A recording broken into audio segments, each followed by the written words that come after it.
Assalamu alaikum, hurmatli seyirciler. Millet teлеканалы дихатынызға хаберлер автан нәтижелері программасыны авалеті. Студияда мен Айша Шулакова çalışам.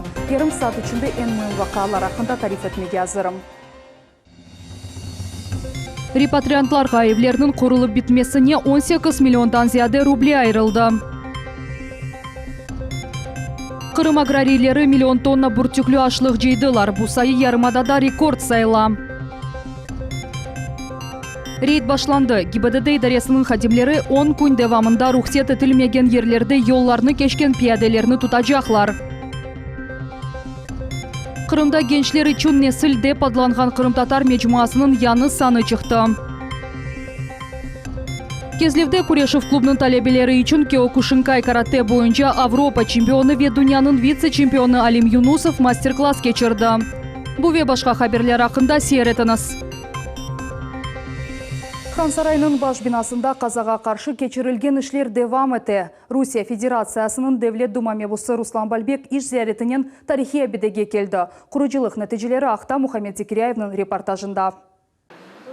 Кырым-татар тарихи ве медениеті музейінің мудирі Мерем Сейтумирова Руслан Бальбекнен бераберлікті Қанлар сарайыны баш бинасыны бақалар. Здесь еще находятся пустоты, которые еще не исследованы. Бұл объекттеки сонки тамират ишлері онлар же йыллар эвелсі олып барылған еді. Ветек 2018 сенесінің башында тыш қызметші Баранжин Евбетте тұрған ишлеріні башлады. Бүгінки күнде бинаның ок тарафы ве дамы яғмурлардан ве елден хорчалан. Бұл вақтынжа тұрған сачақ мархи системасы бойынша япылған, оны жимаға ве дағытмаға мүмкін. Бұл уникаль ишаатының ағырлығы қарарнен 100 тонналы тешкіл әте ве о реставрацион ишлеріні енгілже әте. Здесь уже видите? То есть разные... Да. Экспертлер кераметні огренмелері үшін оны баш бинасының дамындан сөкіп алдылар. Енді Қырым истисалжысы эскі усуларға бақып бинаның қапламасыны япажақ. Я уверен, что мы в большом, в главном корпусе ханской мечети будем использовать именно эту черепицу. В принципе, она ничем не уступает той испанке, потому что согласно предмету охраны необходимо сохранить качество, форму, размеры, цвет. В принципе, здесь мы получаем это все в 100% виде. Диван залындаки чешмені ғайрыдан теклемеге ниет де бар. О 780 сенелеріне қадар бұ ерде тура еді. И вот в проектном решении на данном этапе как раз-таки и предусмотрено восстановление этого фонтана. Это будет вот такой вот первый шаг к тому, чтобы максимально приблизить, восстановить и сохранить то, что осталось в памяти, в архивных документах. Хан сарайының реставрациясына Devlet 1,5 миллиард рубле айырды. Чтобы сохранить памятник культурного наследия, Ханский дворец, необходимо будет 6-7 лет плодотворной работы. Хан сарайының территориясында археологлар да буюк хазма ишлеріні бежермеге ниет етелер. То есть мы на выходе увидим очень интересный дворец и расширенные экспозиции. Ну, а если говорить о площади дворца, то изначально площадь Ханского дворца была более 12 гектар. Сейчас вместе с парковой зоной около 5. Ну и фасадные работы, они также будут включены, как и ландшафтные работы. Это уже третий этап реставрационных работ. Ханлар сарайының конструкциясы да сонунжа тетхик етілмеді. Археологлар ер асты yollarını таптылар. Оларны огренмек керек. Мухаммед Зекиряев, Эрвина Миралиев, Millet üçün. Ярымада мұқтач олған қырымлылар үшін 2 миллион рубледен зияде пара топланды. Қырым муфтиятында мерхаметлік 2019 хайри акциясының нәтижелері белгіленді. О бір ел девам етті. Бір Рамазан айындан екіншісіне қадар. Ярдым алмақ үшін 105 инсан мұраджат етті. Бұл елі оны 40-тан зияде гражданға берділер. Малеви ярдым 5.000-ден 40.000 рублеге же олды. Acele maddi yardımda мұқтач олғанларға оны евелден берділер. И операции, и химиотерапия, и гемодиализы, и тому подобное. Реабилитации сложные проходят, выезд за пределы Крыма, за пределы государства для проведения различных операций. Это все требует очень больших затрат. И в связи с этим, естественно, многие семьи не могут себе позволить полностью все это потянуть самостоятельно, и поэтому обращаются к соотечественникам. Мерхаметлік адлы хайри акциясы 2009 сенесінден башлап чалыша. Бұл мүддет içinde 20 миллион рубле пара топланды. Кырым аграрийлері миллион тонна бүртүклі ашлылықлар жейдылар. Бұл сайы ярымадада рекорд сайла. Кечкен мевсім берекетіне баққанда бұл 100 000 тоннаға зияды. Эльмас Аблакимова işçilерінен бірлікте берекет жейді. Ахмеджет районын бый таныш көйінде тарла үстіне бұтын күн тоз туфан тура. Ерлі еді комбайн тоқтатымыздан чалыша ве боғдай берекетіні топлай. Комбайн айдавчылар арасында илері işçiler бар. Вадим Карп енді 15 жылдан берлі ашлық топлаған машинанын дүмені башында отура. Оқымшы Қаража көйінде яшай саба саат 7-ден башлап тарлада чалыша. Первое дело, мы комбайны обслуживаем. А потом начинаем уборка зерновых. Каждое поле по-разному дает урожай. Утренняя деподландырылған қышлық боғдай аман-аман 200 гектар тарланда сачылған. Мында гектардан 40 центнерден зияде ашлық жиылып алына. Эта пшеница высокоурожайна, и у нее она отличается высоким качеством зерна. То есть на муку это отличная пшеница. Бұнен берабер топрақ келечек мевсімге азырлына. Яны техника құланылғаны себебінден иш екі кере тежде алып бара. Уже в этом году в связи с уборкой мы уже закладываем, успеваем и почву обработать, и в прошлом году новую технику взяли. И для людей объемы есть, работа есть, уже закладка считается, что на следующий год начало тоже имеется. Бүгінгі күнде Қырым бойынша қарармен 300 гектар ерде берекет жиылды. Кечкен ел тахменен 9 000 тонна бүртіклі ашлықлар топланды. Шымды 2 миллион тонна ашлық чекмеге планлаштыралар. В целом аграрии уже делают определенный сдвиг к улучшению и повышению урожайности. И сегодня мы понимаем, что только подняв высокую планку, мы можем получать хороший и высокий урожай. Қырым аграилейлері елнын башындан берлі башқа мемлекетлерге 7 миллион долларық мақсулат йоладылар. Демек, елнын планы 176%-ға бежірелді. Эльмас Аблакимова, Эльдар Заитов, Миллет үшін. Қырымда репатриантларға евлер құрылып бітмесі үшін ярдым девам еті. Бұна ағымдаки сене девамында 18,5 миллион рубле айырылды. Мади ярдымны неге масраф етмеге мүмкін ве оны алмақ үшін не керек олғаны ақта мұхберлеріміз сұра білділер. Бұланы демеміз, бұл да бітмеді мұна. Көресіз мұна. Дан бітмеді? Yok ya, pol etmek, topes etmek, duvarlarını etmek gerek. Buna bu kategori desin buna, acele yaptık buna. Чтобы газы çarpışat etmek için ettik ya. Усейн Келямов, Осейвыны көстере, оны құрмақ үшін 26 ел керек oldu, ләкин әпсі ішлер daha bitmedi. Şimdi içki işler kaldı. Buna bu hane bitmeyecek, bu balaban koz olacak şeyde bir yerde balaban pencere koyup vход отсюда. Старикам. Бірінші қатны Усейнаға өзі ве умыр арқадашы үшін абаданлаштырмаға істеді. Инсульттан сон құрыжы ішлеріні тоқтатмаға мечбур oldu. Эпсі ішлеріні өзі япа. Şimdiki вақытта Qoran'ta 2 odada balları ve torunları ile yaşay. Vanna oradaydı. O yerde hepsimiz onda oturuyorduk. Töpe bir yok. Yani 10 yıl bir koz içinde oturduk. Жуынacak olsak şirma yapıp жуына yedik. Devletten alınған Малиеви yardımı ise onun arzusunu gerçekleşmesini yakınlaştırdı. Усейн Келямов 100 bin rubleden ziyade para aldı. Üyün bitirmesi diyeyim, pollar yapılmadı, töpeler yapılmadı, şaşkalar yapılmadı. Gitmiyor. Bana inşallah bana Gözkom'da yardım verdiler. Allah çok sağ olsun. İnşallah bitirip gene baytarım. Bugün aynı böyle maliye yardımını da 28 Qoran'ta aldı. Devlet komitetinin reisi şahsen özü anlaşmalarını takdim etti. Paralarını reabilitirlengen gражданlar ve onların balları ala bileler. Maliye evinin kurculuğuna ve şarayetlerinin eğileştirilmesine berili. Ariza yazgan bir kişiye en ziyade 340 bin ruble ayrıla. Есть несколько комнат незаконченные. Получила материальную помощь, хочу доделать эти комнаты. Спасибо Госкомнасу, что выдали нам деньги.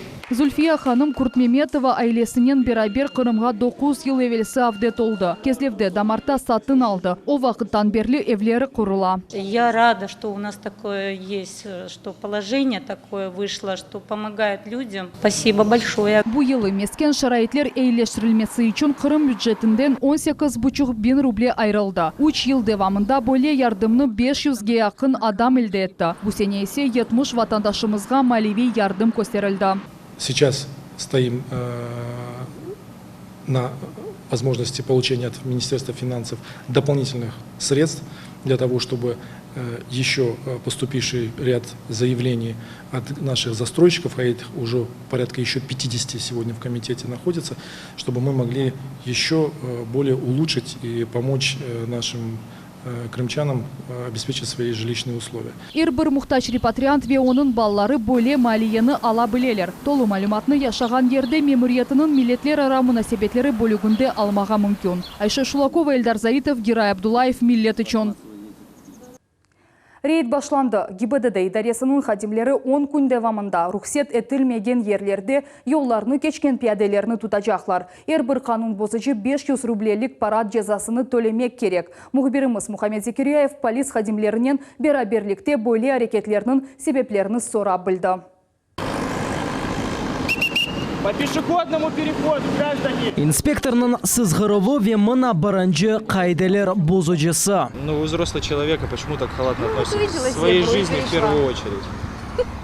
Можно ваш, пожалуйста, документы? Нефахаджи Людмила Жилинская бүгін Киевская соғағыны ясақ етілген ерде кечті. Енді 500 рубле миғдарына пара жазасына төлечек. Но это не в городе, понимаете, такая дорога не основная, поэтому я расслабилась. Все, я поняла, заплачу, все будет хорошо. 18 яшлы Глеб исе пиаделер кечетіне етіп бармаға эрында. Скажите, вот почему вы нарушаете правила дорожного движения?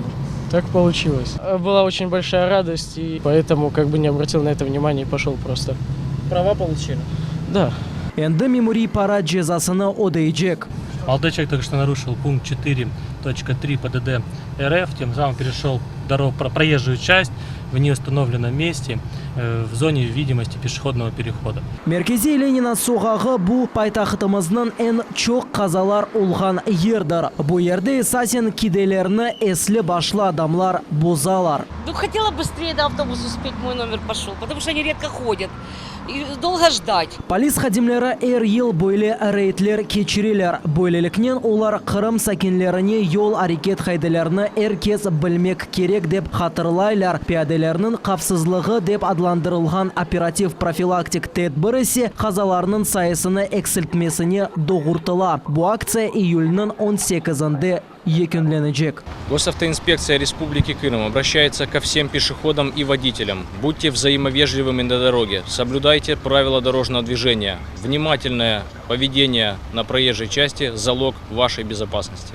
Ярамаданын чоқысы регионлары қазаларының сайысы эксілткеніне мақтанып оламайлар. Қазалар аман-аман әр күн ола. Оларда адамлар қазалар ве элах олалар. Мисал оларақ елінің башындан берлі Ярамадада 1,5 бинден зияды қаза юз берді. Нетижеде 288 адам элах олды. Ве esas себеп диққатсызлық ве yol әрекет иштиракчыларының тәжірибесі олмағаныдыр. Мухаммед Зекиряев, Эльдар Заитов, Миллет үшін. Қырымда генчлер үшін несіл деп адлаған Қырым татар мечмуасының 3-ші саныны тағдым еттілер. Мирасим Ахмеджетте олып кечті, ершей керекли кібі кечті. Дүлбер чыққышлар ве жұмғыретіміздің ең яқшы коллективлері. Яны мечмуаны бізі мұхберлеріміз де огренділер.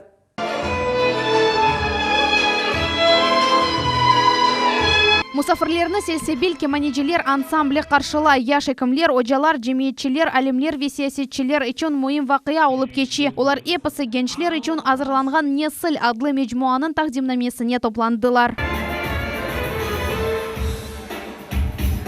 Келгенлерінің қолында журналының 3-ші саны. Олардан бірі Мирақ или мечмуанен таныша венді мирақлы қараманлар ақта интервьюларына оқуйлар. Бөлелерден бірі яж дизайнер Незе Емиршах. Мұнда оқырым жематына 1-ші сефер озынан Я заман адлы яны урба коллекциясыны тақдим етті.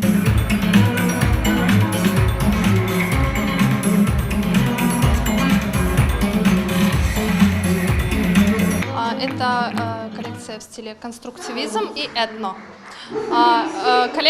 Основная задача коллекции – вывести этническую крымско-татарскую одежду из музея, сделать ее более повседневной, более современной, но сохранить какие-то очень важные моменты. Баш муарир мejmuanın sayfelerinde Kırım Tatar halkının bağlı her şey öz yerini tapa bile dep kaydetti. Bu medeniyet, din, tarih ve yaş Kırım Tatarlarının muvaffakiyetleri. Muaririyetinin esas vazifesi eserlerinin yüksek seviyesini temin etmek ve okuyucularının mirağını көзетмектір. Мы хотим показать другую сторону жизни, что помимо каких-то бытовых проблем есть еще огромное количество прекрасного в этом мире, как культура, как какое-то хобби, мода и так далее и тому подобное. Хотим, чтобы наш народ развивался и был всесторонне развит. Nesil Yaşlar jurnalı yanı formatта çıkıp başladı. Onun birinci sanı da 2008 senesi çıkkan edi. Endi devlet yardımının o 3 ayda bir kere çıkacak. 1000 nusxalık tirajda basılacak. На сегодняшний день нашли возможность при государственной поддержке возобновить производство. И вот уже мы являемся сегодня свидетелями того, какое приятное событие. Это 3-й номер, который уже не просто 50-листовый журнал имел, а уже 130 с лишним страниц. Он очень много рубрик новых открыт. И культура, и спорт, и религия. Mecmuanı hazırlamak için büyük takım çalışa. Bu jurnalistler, dizaynerler, tarihçiler ve elbette Kırım Tatarlarının yaşayışının meraklanğan faal insanlar. Молодежный журнал «Несль», который с сегодняшнего дня будет издаваться при поддержке Государственного комитета по делам межнациональных отношений и депортированных граждан Республики Крым и медиацентром имени Исмаила Гаспринского. Сегодня я могу с полной уверенностью сказать, что у нас в Крыму сегодня подобного журнала нет. То есть по его наполняемости, по его оформлению, по тому, какие темы он затрагивает.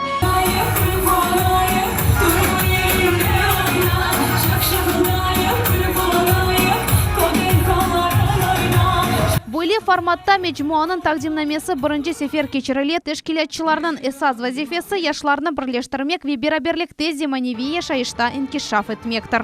Для нас вот данная перспектива и нахождение вот таких вот точек роста позволяет говорить о том, что молодежь сегодня коммуницирует, общается и, конечно же, находит себя вот уже в новых формах, в новых реалиях. Конечно же, мы со своей стороны будем всячески помогать и содействовать. Noyabr ayında mecmuanın 4-cü sanı çıkacak. 2020 senesi Nesl'ge abone olmağa ve hatta onu Kırım Tatar Medeni Tarihi Miras Muzeyinde satın almağa mümkün olacak. Sultaniye Sidakayeva, Sanzi Vadinov, Millet için. Фото весикалар, сана костюмлері. Милли театрымыздың тарихына айт уникаль экспонатлар. Кырым Татар Медени Тарихи Мирас музейінде Кырым Татар театры «Йыллар инсанлар тағдырлер» адлы сергі açılды. Бұ ерте женктен евелки веземаневи театрымыздың тарихы тағдым етілген. Тапсилатлы Левхамызда. Это первые костюмы из постановки спектакля «Арзы қыз». Şimdi bu kiyimler tek muzey eksponatlarıdır. 29 yıl evvelisi Kırım Tatar muzikalı drama teatrının aktörleri olarını kiyip erkez nairette kaldırgan ediler. Yusuf Bolat'nın Arzı Kız adlı piyesası Kırım Tatarlar kanunsuz sürgünlüğünden son teatrımız gayırdan canlanı başlaganının timsali edi. Мы могли снова ощутить вкус своей культуры, когда мы могли по-новому увидеть со сцены вот это богатое наследие, которое осталось от предыдущих поколений. И очень интересно тем, что старшее поколение играло на сцене вместе с молодыми актерами. Чешет сенелерге айт уникаль театраль реквизит. Сана костюмлері ве фото весихалар мальземелері. Кырым Татар театры «Йыллар инсанлар тағдырлер» адлы сергі Кырым Devlet Театрының зеңгін тарихындаки парлах сайфелерінен таныш еті. Веземаневи Devlet Akademik Muzikalı Drama Teatrının işini aydınlata. Tabii ki böyle sergiler bence çokça olmak gerek yıl devamında. Çünkü Kırım Tatar Teatrı, şu cümlede Kırım Milli Teatrı pek büyük tarihi var. Ve pek böyle bir canlı, tolukanlı sahne sanatı var idi ve bugün de var. олар ақында әбет әрвақта айтмақ керек, көстермек керек. Сусана Барабашева Милли театрда 20 жылдан берле чалыша. Бу вакыт давамында 30-дан зияде роль ижра етті. Оларның арасында Көрмеміш Задикян адлы пьесада Журдена ханымның ролі де бар. Крым татарча бу спектакльна ады Көрмеміш Задикян еді. Оны тәржіме еткені біздің севімлі шайырымыз Шакир Селим еді. Ve bu spektaklde men Журден ханым рөлünü ойнаған еді. Мына bu костюм, bu Журден ханымның костюмы еді. Кырым татарларының театраль тарихы зеңгіндір. Отап ханлар дәврінде башлана. Bir qaç asırlar devamında teatrının paytaxı olarak Бақшасарай қала еді. 1928 senesi ise teatr şahsi statusını kazandı ve Ахметжитке көчті. Onun temelinde belli sanat erbapları duraydı. Это Абдулхамид Умеров, который известен нам как актер и как общественный деятель, и замечательный публицист, коллекционер, который начал свою деятельность с театра. И Бадулла Грабов, актер, которому были подвластны различные амплуа. Джемиль Асанов, актер тоже очень неординарный. Айша Дитанова, это одна из легенд нашего национального театрального искусства. Нуриет Джитере, совместно в спектакле «Путаница». Айша Дитанова, Нуриет Джитере. Сергі яшне сілге театраль санатына севгашламақ ве дүния екене Крым татар театрының тарихына желпетмек üçün яхшы бір имкандыр. Сегодня Исмаил Аджа говорил о тех 119 постановках, которые остались в небытие. Хотелось бы их восстановить. Это вот новый вызов крымско-татарскому театру уже вот в том виде, в котором он сегодня функционирует. Хотелось бы, чтобы они также взяли бы миссию на себя не только культурного рупора, но и в части восстановления, исследования, восстановления исторической памяти крымско-татарского народа. Сергі октябрьнің сонuna çalışacak. İstегенлер оны Ахметжитте Крым татар тарихи медени асабалық музейінде көре білелер. Айша Шулакова, Эльдар Заитов, Миллет үшін. Ресам Шевкет Кешфединовның 25 акварель ресімні Исмаил Гаспринский адына китапханемізде тағдым еттілер. Мөйлев өзі айтқанына көре, бұл туғған Крым татарнағмелеріні дінлеп яратылған әсерлер. Крымақта ерлар ресамның 5-ші профессионал лейхасыдыр. Акварель ишлерінен берабер фоторесам Ольга Муртазаеваның видео рефақаты олды. Эльмас Аблакимова бөйле Крым манзаларынен таныш олды. Қырым ақында ер бұ серлева алтында Шевкет Кешфединовның 5-ші шақси лейхасы кечереле. Бұ ерде ресамның 25 акварель эсері тақдим етілді. Оларының ер бірісі Қырым табиатының гүзелігіні аксеті. Когда у тебя что-то болит или когда ты чувствуешь, что что-то в твоей жизни идет не так, тебе нужно приехать в это место, в Большой каньон, и окунуться в воды этого водопада, и все в твоей жизни должно наладиться. Бұл манзараны исе серджі ilk сефе көре. Мөйлел семейіздекі дағыны бөле аксетірген сувуқ түслер эсаснен мавы векок боялар. Мое состояние природы – это рассвет. Я все время стараюсь отображать именно это состояние природы. Либо рассвет, либо закат. Мне нравится движение солнца. Наверное, я думаю, что в этом заключается песня о Крыме. 2017 сенелері яратылған ве яны ресімлерден тертіп етілген сергі бір ел девамында азырланды.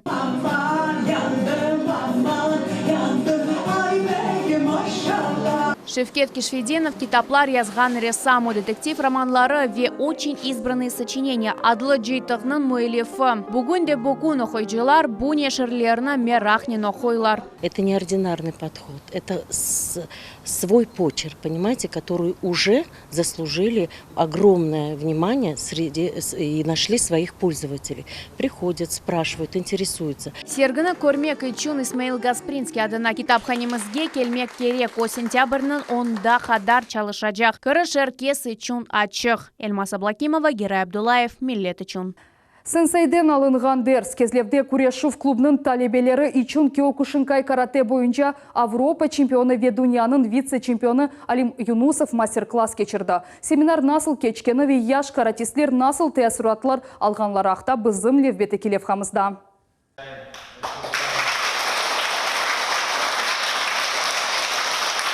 Курешов клубның талебелері қараманы гүрделі алғышларнен қаршылайлар. Мешур спортчыны көрмек ве ондан мұйым өгітлеріні алмақ үшін 50-ден зияде бала топланды.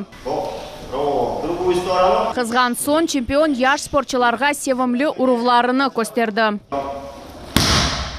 Мава Шигери аяқнен башқа урмақтыр. Тамам бу хук спортчыға Кёкушинкай карате бойынша Авропа чемпионы ве дуньяның вице-чемпионы унванларыны қазанмаға ярдым етті.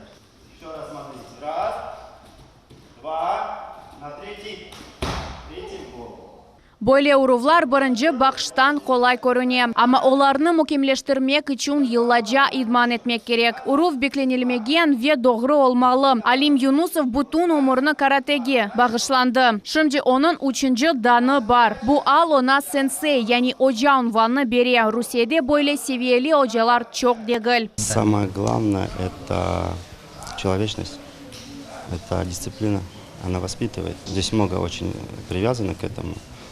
Заходить в зал, заходить, уважение к старшим, уважение к старшим поясам, уважение вообще друг к другу, сопернику и так далее. Ева Хворостянка 10 yaşında. 2 yıldan beri karatenen oğraşa. Koklarynen oynamak ona kelişmegen eglenje olğanını çoktan anladı. Драться, веселиться, бегать, прыгать интересней, чем сидеть, заплетать косички и куклы. Вот так. Балачықлар спортчының бір әрекетіні диққатнен көзетейлер. Олар үшін бұл мастер-класс күреш yollarını öğrenmek için yaxşı bir fırsattır. Когда заходит в зал чемпион, для них это, тем более когда с кубком или с поясом, для них это очень важно, для них это стимул в жизни. Алим балачақларға өз ұсталық сырларını açtı. Emde Kyokushinkai karate boyunca Японияның вице-чемпионы кубогını кетірді. Оны о bu sene kazandı. На Японии, вот представьте, в категории по 70-90 человек. У меня 7 боев было в 2 дня. Мастер-класс devamında kençiler çempiyonu tavsiyelerini dikkatlen dinleyler ve birden neticeler көрініп başlandı. Мастер-классның бір iştirakçısı çempiondan muhim ögütler elde etti. Tedbirinin sonunda umumi fotoresim çekildi. Böyle gibi mastер-классlar osekatnan nesil için pek muhim ve faydalıdır. Elmas Ablakimova, Ruslan Minayev, Magomed Nisturov, Millet için. Шындылық бұ янылықларының әпсі әвлеріңізде тек яқшы хаберлер яңғырасын. Бізден айырылмаңыз, салықын қалыңыз.